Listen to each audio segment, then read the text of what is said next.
maka wajib di mana geus manjing waktu gawe salat atawa niat nu tangtu rek migawe salat dina jero waktu jadi dosa lamun urang henteu kitu. Ari mimitina aya waktu zuhur eta lingsir mata poe anu luhur ari akhirna lamun kalangkung urang geus sarua sareng adegan urang. Ari seep waktu zuhur maka dongkap waktu asar hingga mata poe surup awal maghrib eta surup mata poe hingga surup mega berem anu sae.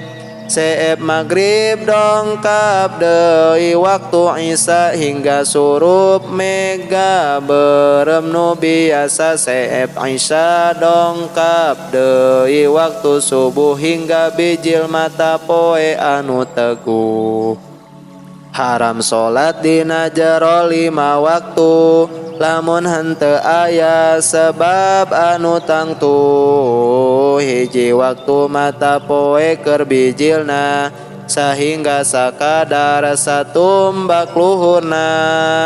2 waktu tengah-tengah langit pisan salian Jumat hingga mengok ka kulon katiluna rek surup layung nu sae hingga surup pisan eta mata poe.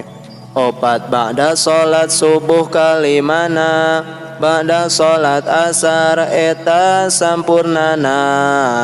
Ari salat qadha mah taya pamengan dina waktu mana najan pasosonten.